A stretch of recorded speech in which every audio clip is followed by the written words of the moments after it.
শাহজালাল শাহপরাণের পবিত্র ভূমি সিলেট ভূমি। সিলেট ইউনাইটেড ইউকের উদ্যোগে লন্ডন সিলেটবাসীর বিশাল মিলন মেলা অনুষ্ঠিত হয়।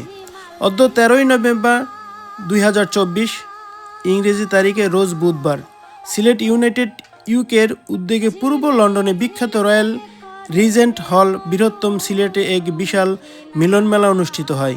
এতে সিলেটবাসীর প্রাণের দাবি অনবিলম্বে সিলেট নগরীকে উত্তর দক্ষিণ হিসাবে আলাদা করে সিটি কর্পোরেশনে দুটি নির্বাচনী প্রশাসনিক অধীনে একটি মডেল নগরী গড়ার আহ্বান জানানো হয়। নগরীর জলবায়ু দূরীকরণের সুরমা নদী ড্রেজিং, নদীর দুপার ভরাট এবং স্বল্প বৃষ্টির কারণে দ্রুত বন্যার কারণ সময়ে চিহ্নিত সহ প্রবাসে আধুনিক সিলেট বিমান বাংলাদেশ ভাড়া বৈষম্য দূরীকরণের যাত্রী সেবার মনোনয়ন জোর দাবি জানানো হয়। তাছাড়া বক্তাগণ সিলেট ওসমানী বিমানবন্দরকে প্রাকৃতিক আন্তর্জাতিক বিমানবন্দরে সব সুবিধা নিশ্চিত করে জাতীয় আন্তর্জাতিক সকল বিমান সংস্থার ফ্লাইট চালু করার জোরালো আহ্বান জানানো হয়েছে। রাস্তাঘাট নির্মাণ করা এইগুলো করার জন্য আমাদের সরকারকে আহ্বান জানাচ্ছি এবং দাবি জানাচ্ছি। আর 3 নম্বর হলো, যদি আমাদের সরকার আমাদের কথা শুনতে না চায় এবং আমাদের সাথে কাজ করতে প্রস্তুত না হন, তাহলে আমরা এখান থেকে বিমানের বয়কট করব, বাংলাদেশে রেমিটেন্স দেওয়া বন্ধ করে দেবো। এটা আমরা চাই না, কিন্তু আমাদের যদি এ ধরনের অ্যাকশন নিতে হয় নিতে হবে।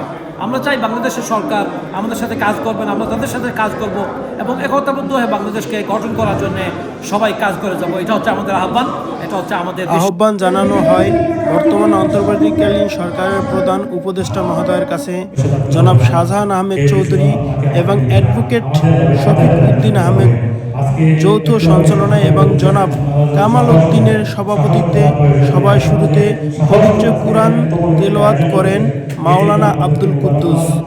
সভায় আগত বিশিষ্টজনদের মধ্যে বক্তব্য রাখেন গেট অফ সিলেট চেয়ারপারসন এবং বিশিষ্ট আইনজীবী জনাব ব্যারিস্টার আতাউর রহমান। বেতনাল গ্রিনের বউ আসনের সাবেক এমপির প্রতিদ্বন্দ্বী ইসলামিক আলোচনা ইমাম আফজালুল মাসরুর, অ্যাডভোকেট মোহাম্মদ আমিরুল ইসলাম। সভাপতিত্ব দক্ষিণ সুরমা সমাজ কল্যাণ সমিতি, অ্যাডভোকেট শফিকুদ্দিন আহমেদ, অধ্যাপক ফখরুল উদ্দিন, ডাক্তার গিয়াস উদ্দিন, টাওয়ার হ্যামলের সাবেক কাউন্সিলর জনাব মতিউজ্জামান চৌধুরী, আব্দুল মুকিত চৌধুরী, তাজুল ইসলাম তাজ, সিরাজুল হক এনাম, শেবুল আহমেদ, আমিনুর রহমান, বাদশাহ মিয়া, লস্কর দারামিয়া, নুরুল ইসলাম, নাসির উদ্দিন, আতাউর রহমান আতা, জগলুল খান, শিয়াফ মুস্তফা, সেলিম উদ্দিন, আহাব হুসাইন, সাবেক পুলিশ অফিসার, টাওয়ার হ্যামলেট অ্যাসোসিয়েশনের সাবেক ও বর্তমান সভাপতি নুরুল আলম ও জাহিদ মিয়া, আব্দুল শুকুর, আবু সায়েম, আব্দুর রফ, পড়ালেখা সমিতির সভাপতি শামীম আহমেদ, আজমল আলী, জাকির হোসেন, সেলিম, আব্দুল কাহির প্রমুখ বৃন্দ। বক্তারা বৃহত্তম সিলেটবাসীর বিভিন্ন সমস্যার সমাধান প্রবাসে জোরালো ভূমিকা রাখার প্রতি গুরুত্ব আরোপ করে বলে, ঐক্যবদ্ধ আন্দোলনের মাধ্যমে আমাদের ন্যায্য দাবি আদায়ের করা ছাড়া ইনশাআল্লাহ আমরা ঘরে ফিরে যাব না। এই অবস্থায় থেকে ব্রিটেনের সমগ্র বিশ্বে সিলেটবাসী ন্যায্য অধিকার প্রতি সোচ্চার হওয়ার আহ্বান জানানো হয়। UK টিভিবিডি, London. আব্দুল মমিন।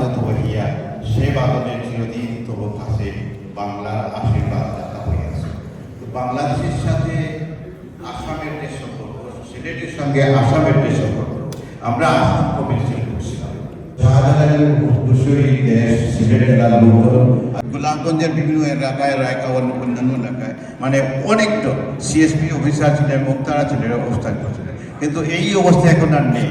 আমাদের সিএসপি বিসিএস অফিসার এখন ক্যাডাররা আসতেছে না, কারণ এই অবস্থায় যদি চলতে থাকে আমাদের সামনের দিকে আরও খারাপ খবর আছে। তারপরেও গত বছর এই বছর দৃশ্যভাবে আমরা গ্রেটার সিলেটের এখানে আসেন অন্যান্য আমরা এটা ফেইলার হয়েছে। এই ডাক আগামীতে আরো ভবিষ্যতে এটা আরো মজবুত হবে। গ্রেটার সিলেটের যারা আজকের আমার কৃতজ্ঞতা প্রকাশ করে এই বলে আমার বক্তব্য এখানে শেষ করছি। ধন্যবাদ। থ্যাংক ইউ ভাই বহুল আলোচনার জন্য। আমাদের জনাব আহবাব হোসেন ভাই প্লিজ। আজকে সিলেট ইউনাইটেড যে প্রোগ্রামটি করেছে এটা প্রশংসার দাবিদার। এটা সিলেটের লক্ষ লক্ষ মানুষের প্রবাসীদের দাবি। আমার অবস্থান থেকে আমি সহায়তা করব। এখানে আপনারা সমবেত হয়েছেন যদি বাংলাদেশের বর্তমান অন্তর্বর্তীকালীন সরকার আমাদের সিলেটের ন্যায্য দাবি, প্রাণের দাবি না মেনে নেন, তাহলে আমরা তীব্র থেকে তীব্রতর আন্দোলন করে যাব। এবং আমি সংগ্রামী সদস্যবৃন্দ, সম্মানিত উপস্থিতি, সিলেট ইউনাইটেডের মূল আজকে থেকে জোরালো ভূমিকা পালন করার আহ্বান জানাচ্ছি। আমাদের সিলেটের এয়ারপোর্ট, আমাদের সিলেটের সংবাদ দেওয়ার পরে স্টেডিয়াম গঠন করে আমাদের ভবিষ্যৎ প্রজন্মকে, আমাদের ছেলে আবার এটা অন্যরকম হয়ে যায়। তো আমার কথা হচ্ছে আজকে ডক্টর ইউনূস সাহেব আধুনিক সরকারি হাসপাতাল গঠন তথা বৃহত্তর জনতা গোয়েন্দার কাছে আবেদন রইল। এই বৃহত্তর জনতা মধ্যবর্তী স্থানে একটি আইন নদী বাস্তবায়ন তখনই সম্ভব হবে যখন আমরা একতার সাথে মিলেমিশে বিষয়গুলো আসছে, বিভিন্ন উন্নয়নমূলক বিষয়গুলো আসছে। আমরা বৃহত্তর সিলেটের যারা এই প্রবাসে বসবাস করছি, আমাদের জোর দাবি এটাই যে বহির্বিশ্বের 156টি দেশ থেকে যেসব আমি আমার বক্তব্য আর দীর্ঘায়িত করব না। এই সিলেট ইউনাইটেডের সংশ্লিষ্ট কর্তৃপক্ষকে আন্তরিকভাবে ধন্যবাদ জানাই এবং এর সাথে সাথে আহ্বান জানাই, অনুরোধ জানাই, আবেদন জানাই, আপনারা এই খনিজ সম্পদে ভরপুর প্রাকৃতিক যদি আমাদের রেমিটেন্স যোদ্ধা মনে করেন, আর যদি মনে করেন আমরা রেমিটেন্স বাংলাদেশে যাক, আমাদের প্রজন্মদের যাক, তাহলে আপনারা সব এয়ারলাইন্সকে সমানভাবে বিশ্বের সব সিলেটি রাজশাহীরাম সিলেট ইন্টারন্যাশনাল এয়ারপোর্টও এমিরাত, কাতার এবং সৌদি এয়ারলাইন্স যাতে চালু হয়। বাংলাদেশবাসী তথা সিলেটবাসী সুন্দর হোক, সফল হোক। এই সমাজ সংগঠন সিলেট ইউনাইটেড হাসি ফুটুক আমাদের সবার মুখে। আপনাদের সবার, আপনাদের পরিবারের দীর্ঘায়ু, মঙ্গল ও সুস্বাস্থ্য কামনা করে আমি আমার বক্তব্য এখানে শেষ করলাম।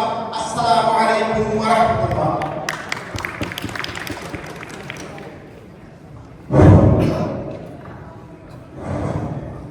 মা মাটি এবং মানুষকে আমরা যেভাবে ভুলতে পারবো না, আমাদের সিলেটে তবে আমরা গ্রেটার সিলেটের এখানে আছেন এবং অন্যান্য সিলেটের মধ্যে যারা আছেন এবং আমরা অন্যান্য সমস্ত সংবিধান অর্গানাইজেশনগুলো মিলে যদি একত্রিতভাবে যদি আমরা কাজ করি, এইভাবে পিছনে অনেক দাবি এসেছিল এবং আমরা বয়কট করার অনেক চেষ্টা করেছিল, কিন্তু উই নেভার বয়কটেড বিমান Bangladesh airlines.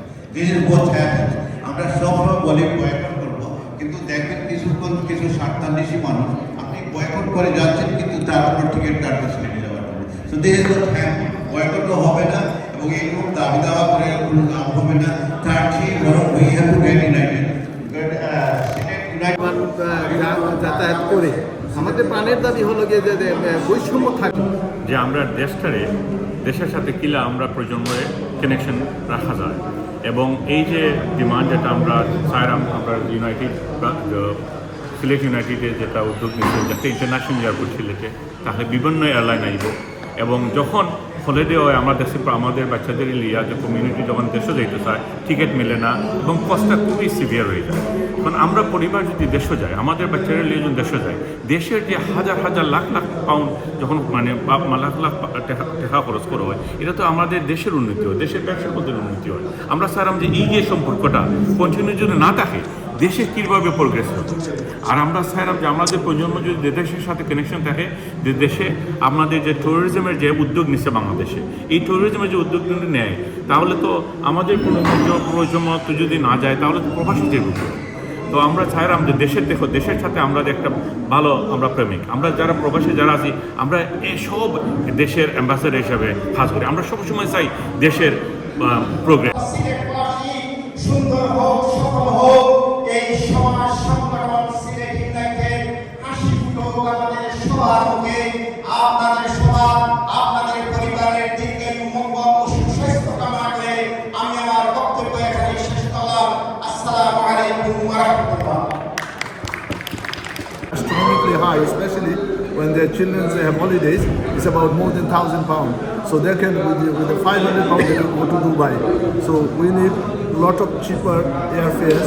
If we have Turkish Airlines, if we have Emirates, if we have Saudi Airlines, Qatar, and other airlines, that will give বড় বড় সামাজিক সংগঠনের এখানে গুণীজন আছেন, বারিস্টার আছে, কিন্তু আমরা কোনো সময় নাই আমাদেরকে চির অবহেলিত বঞ্চিত এই Sylhet In Sylhet International Airport, but Bangladesh government is not paying it. এই বস্তুগ্রামের নিরাময় যে পরিকল্পিতভাবে অন্যথায় তীব্র থেকে তীব্র দেশের স্বার্থে সম্মিলিতভাবে আইন চালানো সুতরাং আমার স্বাস্থ্য যদি গাড়ি চলে যায়